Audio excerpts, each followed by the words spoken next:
The 19th Psalm of the Bible says that the heavens declare the glory of God. But before the Psalms were written, mankind has been observing the movements of the astronomical clock. From the Adam's calendar to Noctiplier, the Great Pyramid, Giza, Angkor Thom and Angkor Wat, and the Great Green Castle Hill.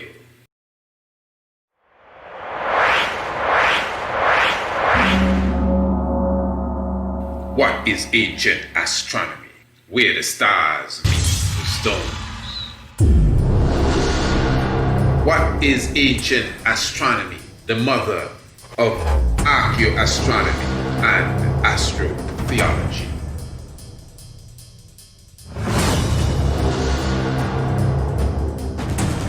Before the Holy Bible, Rig Veda, the Popol Vuh, and even the Medu Neter, the original scroll, the heaven has been declaring the glory of the universe.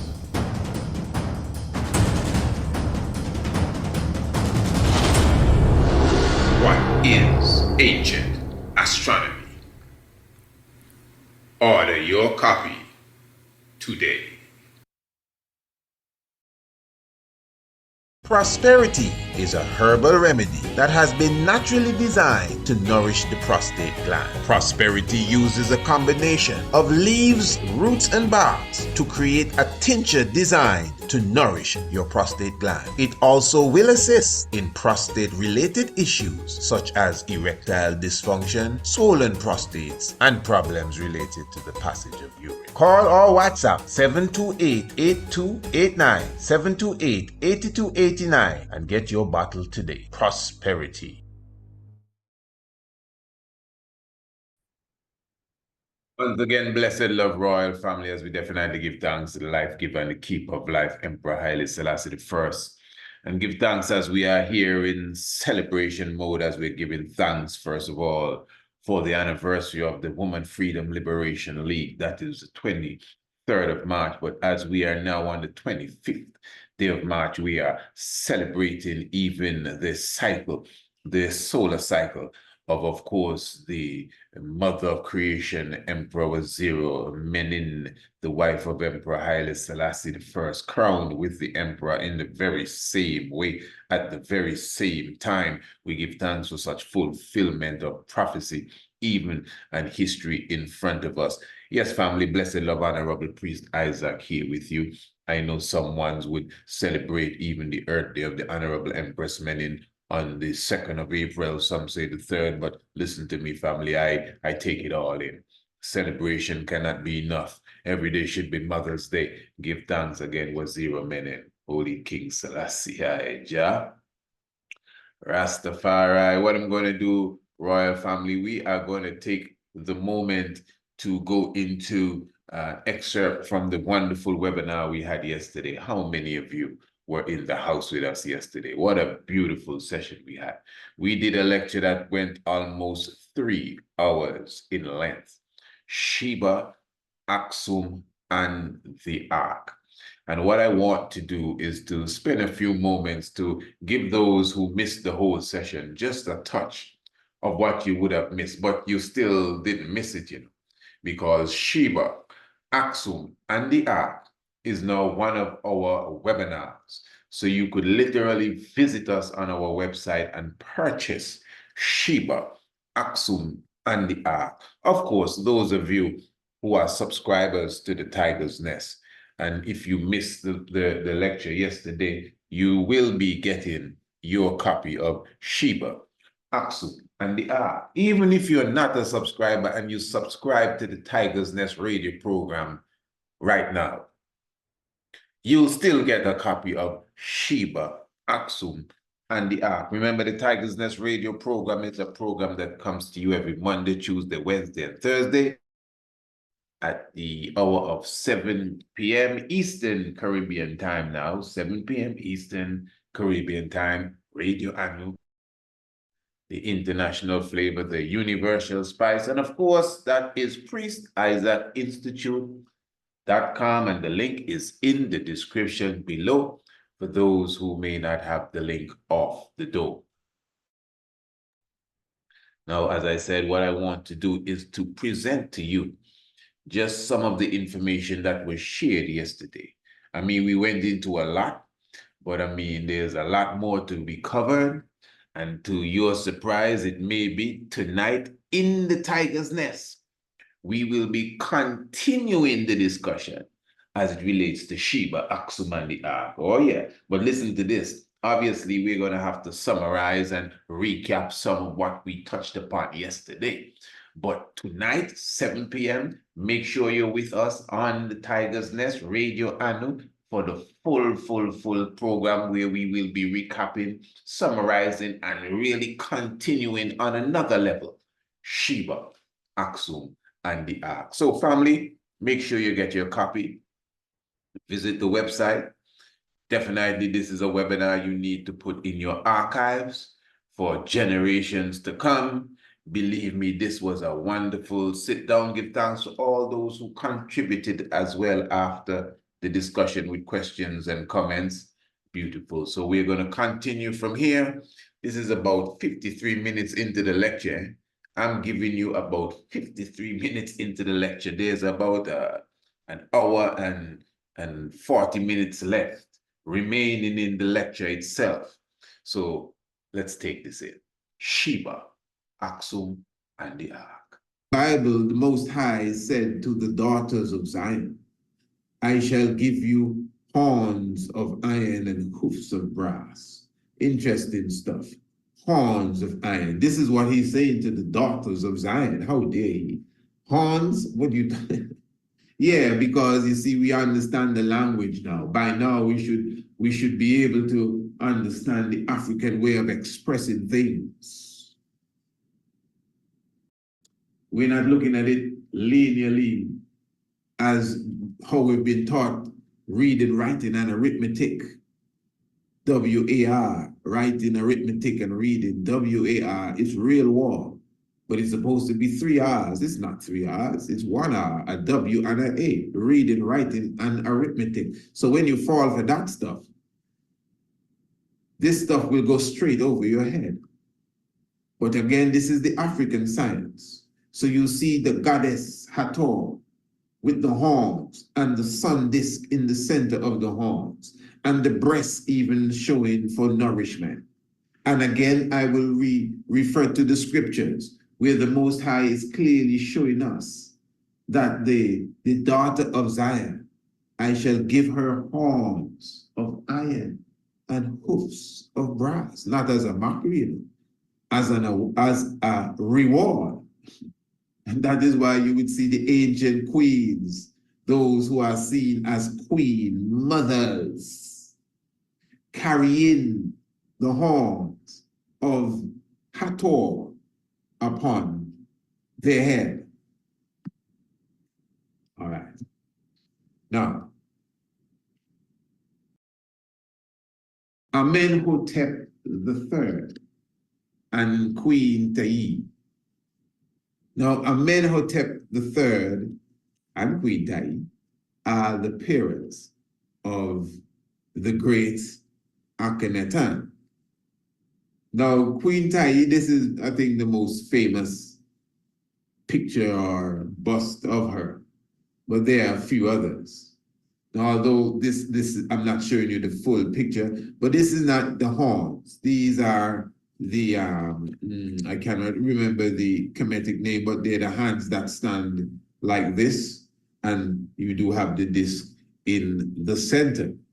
But at the same time, what you're looking at here now is T with the horns.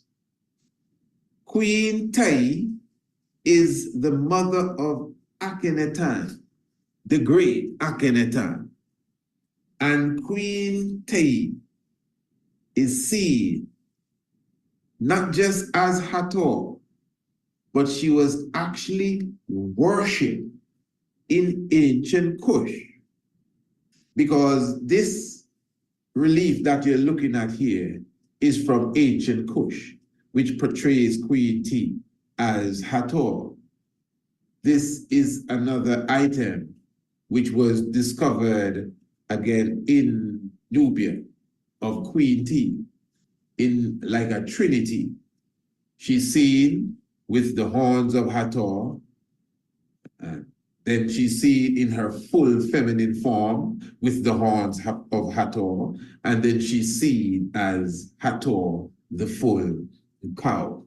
Now, you may not worship cows, but you must understand that the way that this is being expressed is that the symbolism of the cow is that of supreme feminine divinity.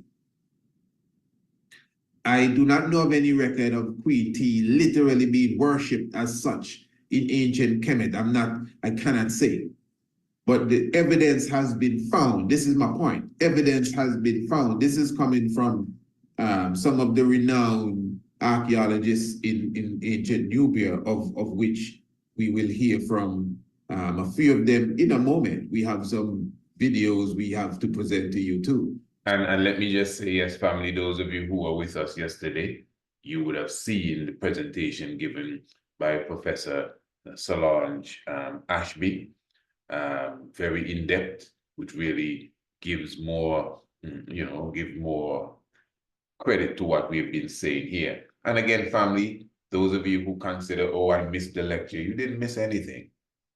You can still see it if you want to. You only miss it if you want to miss it, but it's available. Again, you can even subscribe to the Tiger's Nest, where, of course, you'll be getting the Tiger's Nest program every night. Plus, you'll get this lecture and the other lectures eventually as time goes on. Or you can purchase it by itself. Just email us precise@institute@gmail.com and say, hey, I would like a copy of the lecture that was done, the webinar that was done on the 24th of March, Sheba, the Aksu, and the Ark, and you get the fullness. So don't worry, a lot of things coming to you today, so you can at least have a better grasp of what we're saying. Queen T was worshipped. Now remember, Queen T is not Hathor. You could argue day and night if Hathor is a real being. Hathor is a god, quote unquote. Hathor is a neter. Hathor is symbolic. Hathor is mythological. But Queen T is a literal, real woman. The mother of Akhenaten, the wife of Amenhotep III, and literally worshipped by the Kushites during the time of Amenhotep III, who would have expanded in the 18th dynastic period of Kemet now. The kingdom of Kemet would have expanded beyond the borders of Egypt as you know it today, going deeper into the south, and that is how this worship was established. And there's a reason why I'm saying all of this, and getting to the key point of the Queen of Sheba. All right, very good. So I'm highlighting again Akhenaten, who interestingly is considered by many historians, theologians as well, as the first Christ.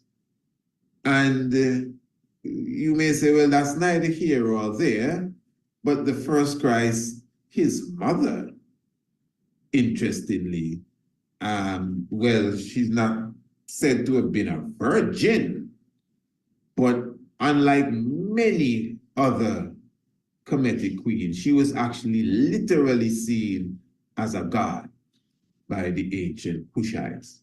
Queen Ta'i, enough powers to Queen Ta'i. So I hope you're following where we are, family, as we are moving in a way that I think we're doing good. So when we understand ancient Nubia again, let us look now at around the 6th cataract. You have Meroe. Now, can you, from your notes, I'm sure you could recall, Meroe is around 300 BCE to 300 CE. That's about 600 years. Remember, all of this is Kushan. It's just different capitals. Meroe, Napata, I already explained to you Napata specifically, you know, the time frame of 900 BCE to 300 BCE. In fact, let me highlight this here for you. These are who they refer to as the kings of the kings of the 25th dynastic period of Kemet. So you have Pianke, you have Shibitu, you have Shabaka of the renowned Shabaka stone, and you have Tahaka. And it ended with a king, Pantamani. But now it actually began with a king, Kashta. But they said that Kashta didn't establish the kingdom when he went into ancient Kemet, but he went into there on a military campaign and he returned back. But it is Pianke, also referred to as King Pai, who really began the 25th dynastic period of ancient Kemet when the Kushites would have ruled. Now, we're not staying too much on the brothers. We want to highlight one of the sisters, Neferu Kakashata. And Neferu Kakashata is seen here suckling on the breast of the Hathor, the goddess mother Hathor. Now, what's interesting is that this, and she's holding the ankh. This is actually a rendition that was preserved for only the king. In fact, let it be said here, according to the finds, it would appear that the ancient Kushites, the ancient Ethiopians, those in Nubia, Tarseti, would have given much more prominence and respect and full balance to that of the woman. Now, it's not a competition thing, you know, but as I said, you can clearly see here the woman, literally, and she's not known to be a queen that ruled by herself, but yet still she is seen suckling from Hathor in the same way as the king would be seen suckling from Hathor. Very important. Highlighting also another queen mother. We're getting into the queen mother territory here. Highlighting another queen mother, which is the mother of the last king of the 25th dynastic period, which is a king that is known as Tantamani. Tantamani, again, who ruled from 664. Tantamani, he is the last king. So again, Pianke, Shebitu, Shebaka, and Tahaka, and then you have Tantamani. So his mother now, Koala Hata, is said to be seen, this is in her tomb, going into the afterlife, being guided by the god Heru. Very interesting. And she is the mother of Tantamani. So what I'm highlighting here, you know, these may be some simple issues to some, but when you understand the prominent role that the woman played in the Kushite Empire and the Cushitic woman herself in that time, it really brings light to the issue. And we've just begun. So again, we highlight Queen T, worshipped amongst the Kushite people, the mother of the first Christ, according to history. And again, you see the queens of the Kemetic rulers, or the Cushitic rulers, being put in the same position as the king, even if they were not ruling by themselves. In fact, the daughters of these kings became what is known as the wives of Amun. We are going to get into all of that. Now, this aspect here might be the most important point within this reasoning here today. You're looking at what is known as the Aspelta election stele. Remember, what the artifacts I'm showing you today is basically all Cushitic, from Kushite.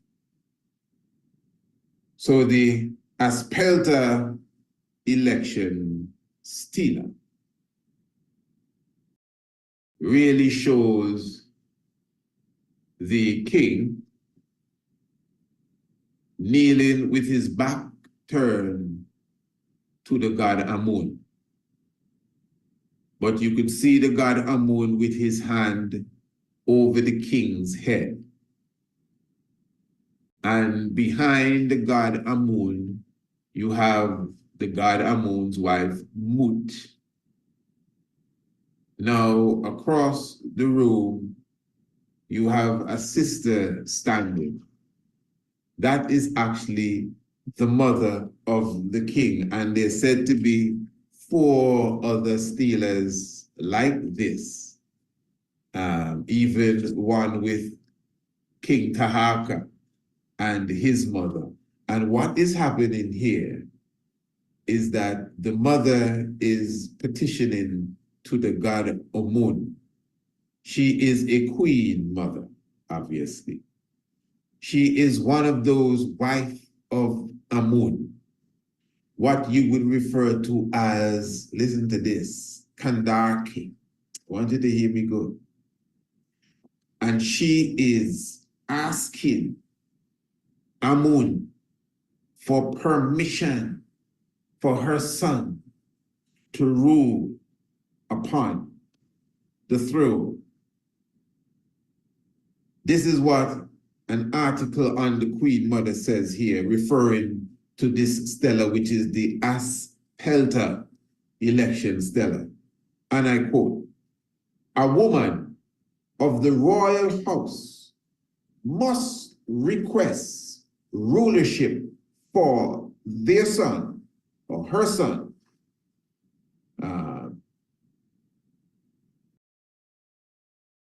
from the god Amun." Now, this is deep because this actually represents basically the mandate of the Queen Mother. And this is why a few stelas like this have been found seeing the Queen Mother, the wife of Amun, the Kandake, all of these titles depending on the time, but it's the same thing. In Meroe, you may have heard the title Kandake more pronounced, which we will get to that in a moment. But the Ethiopians have been using Kandake for some time now. We will get to that in a moment.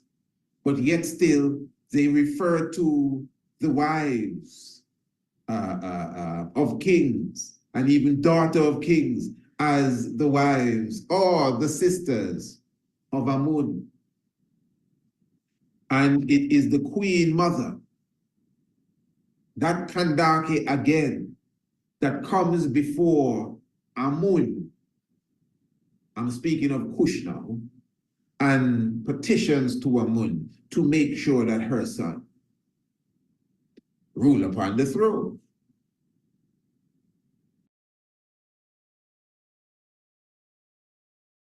So you have sisters like Amenidris I. She was considered, she's the daughter of Pianke, and she's considered a wife of Amun. You have ones like Shepen Wepet II, and she's also considered a wife of Amun. There's a Shepen Wepet I, but this Shepen Wepet I is Kemetic, and she was also a wife of Amun. So the concept of the wife of Amun, the concept of the Queen Mother, please follow me, the concept of the Kandake, they're all the same. They may be from different times and what may appear to be different periods and different areas, but the concept is all the same.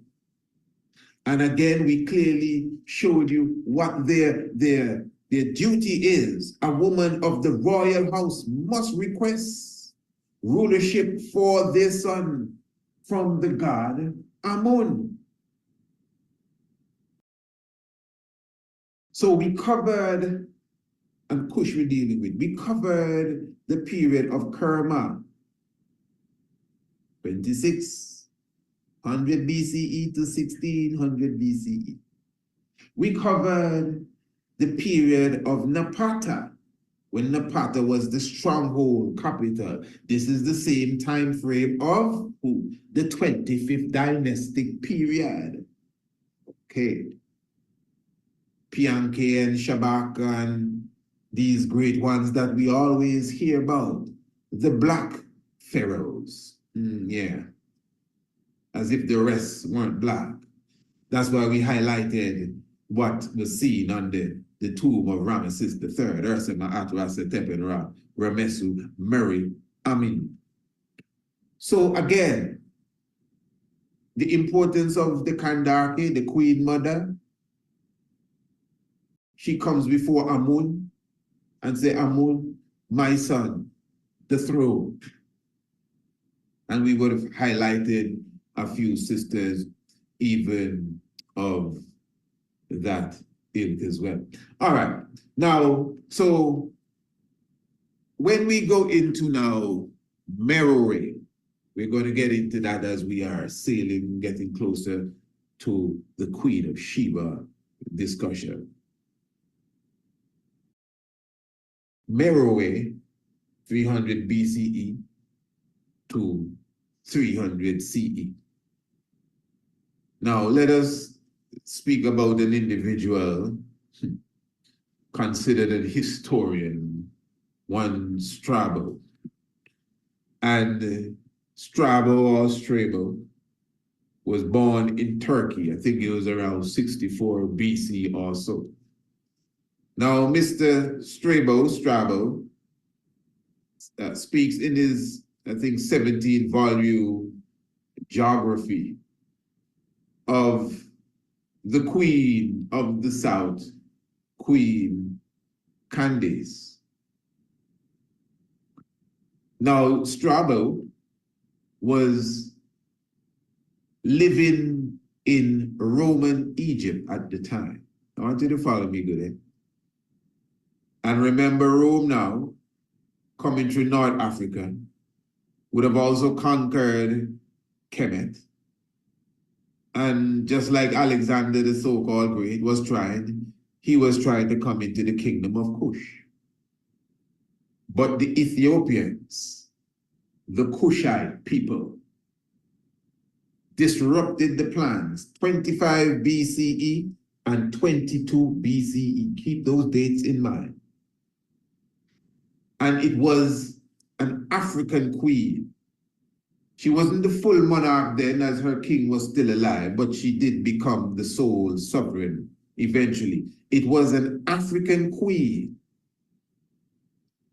who Strabo referred to as Candace, that battled the Roman and foiled their plot of coming in to the Puntland and colonizing it.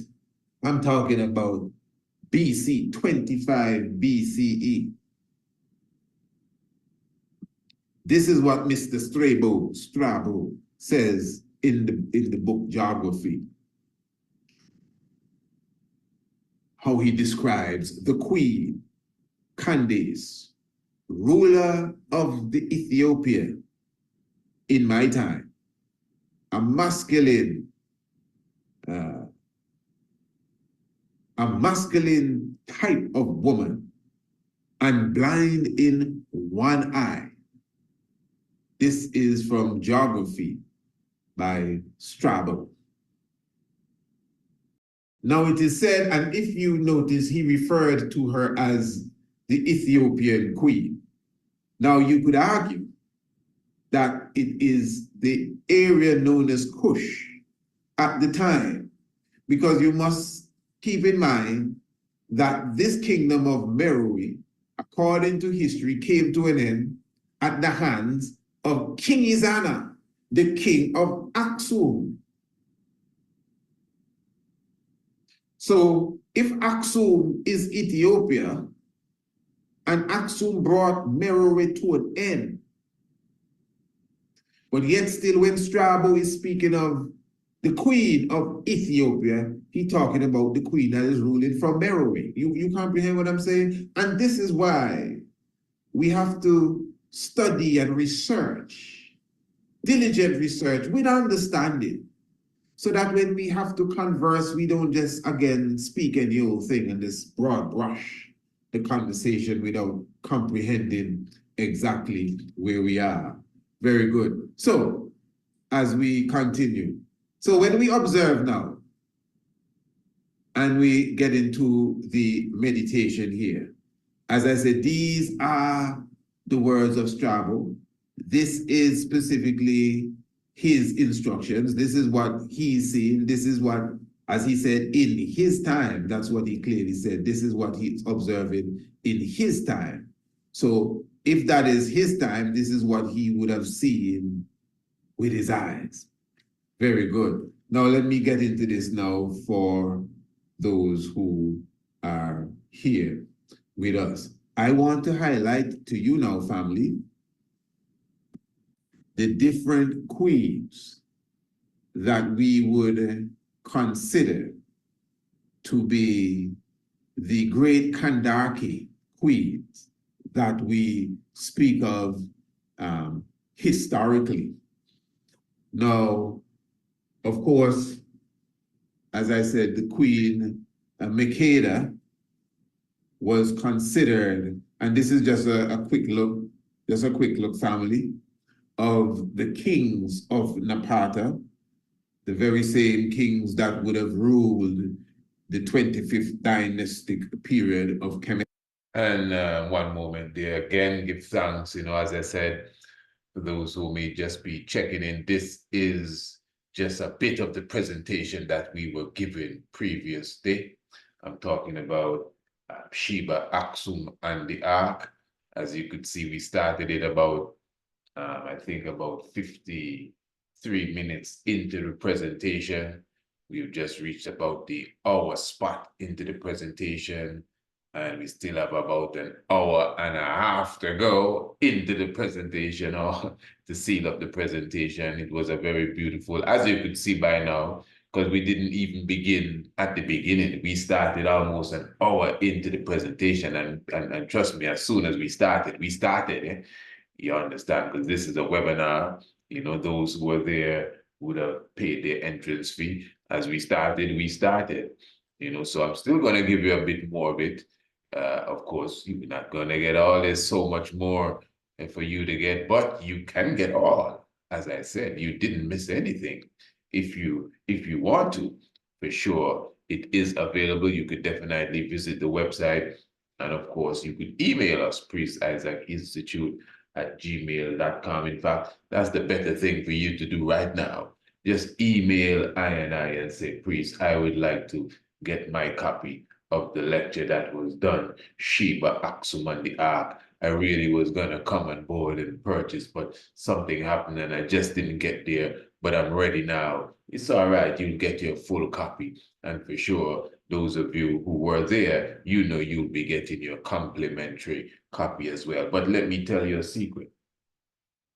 If you subscribe for the Tiger's Nest radio program, not only will you get this, but eventually, as you continually subscribe, you'll get all the webinars we would have ever done, all the books we would have ever written, even the upcoming full-length video.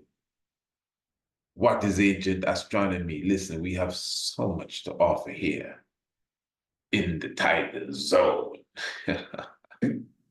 And as I said, go ahead. King Pai, which is also King Pianke, and Shebitku, and Shabaka, the great Shabaka from the Shabaka stone, the great Tahaka. Remember, Tahaka is actually mentioned in the Bible as going to assist the children of Israel as they fought with the Assyrians. That's in the Bible, but yet still in history, Tahaka fought the Assyrians and assisted the Egyptians. Now, this is some serious history. We would have done a whole program on that, and Tantemani, which we highlighted a moment ago. So you can clearly see the great kings of ancient Kemet at that time. Now, you have the list of some of the outstanding queens of ancient Kush, Meroe specifically. And I just like to highlight three, which are Kandakis. You have Amina Ranas, which is the mighty queen that Strabo speaks of. And she was the one. How come you can be with food? Where's yours? I ate it. It's not ready. Just, It's a weird dish to make. please mute It the just looks mic. like, back up. Just mute your mic when you come in, please. Okay. Yes, thank you again very much. Yes, where was I? Amini Rinas. Now, Amani Rinas or Amini Rinas, Amane Shaka Kahito, and Amane Tore. These three queens I would just like to highlight. And basically, they rule between the 1st century, that's like 100 years BC, to maybe about the first part of the 1st century AD. And these three queens, now the first of the three, again, please follow me, good family. The first of the three were considered to be the literal queen that Strabo spoke of. This Kandake, or as he said, Candace of Ethiopia, he described her as being manlike. Now, what is interesting, some say that there's no picture of her specifically, although many ones would say, I would use the term confuse this specific picture, which is Ameni Tore with Ameni Rinas. Now, the point is the Kandake queens were always considered to be large, big, and curvy. Now, symbolically, that has a lot of gestures, but it does not mean that they were not literally big women. Remember, these are the black women from the Sudan region. So she was considered to be the one-eye queen mother Kandake. Now, this is very important, family, as you understand and go through. Then you have Amini Sheba Keto.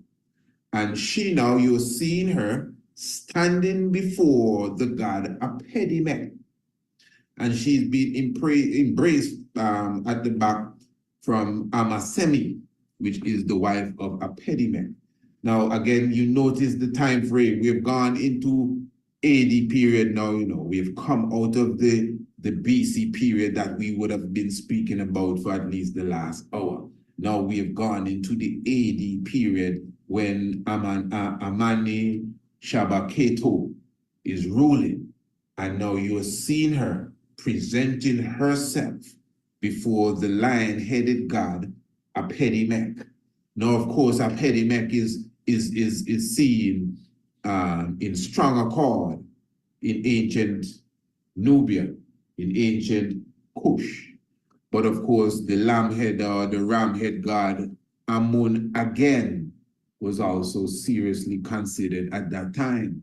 And if you notice, those are the two chief deity within the time frame of Kush, the ram-head Amun and the lion-head Apedimet, which the lamb and the lion together in the ancient kingdom of Kush, because a lamb can't be a lamb forever. A lamb have to grow up. And when the lamb grow up, the lamb will become a ram. So the ram and the lamb and the lion literally lay down together in ancient Meroe, in ancient Kush. So she presents herself before Apedimet. You also see her here, again, being embraced by Amana Semi.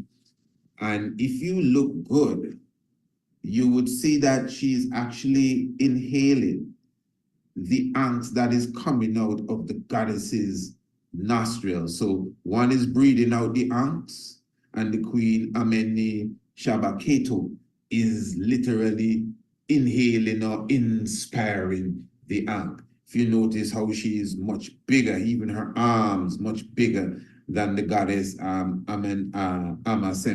You see that she is much curvier as well and larger. And if you look at the goddess face, the goddess has some African markings as well applied. And that's the difference in the rendition that you see in Kush. This is very, very deep. All right. So now you're looking at Amane Torre, also one of the Kandake. This is another Kandake, another queen mother from that very same time in the Kingdom of Kush. And this is actually her temple as well. And this is her, Amani Torre, also another warriors. All of these queens are warriors that stood up against the enemy. You understand? And you see them there portrayed larger than their enemies. Look, the enemies pile up, and you see the lion god of war, Apenimek, at her side. You understand? And she actually, and these sisters here, you know, were not sole rulers, but yet they were still queen mothers. Her kingman was Nataka Mani. Nataka Mani, you would see him here on the other side of their temple as they are fighting the war against the enemy. So, again, this is leading us over the threshold of 0, year 0, into the AD period.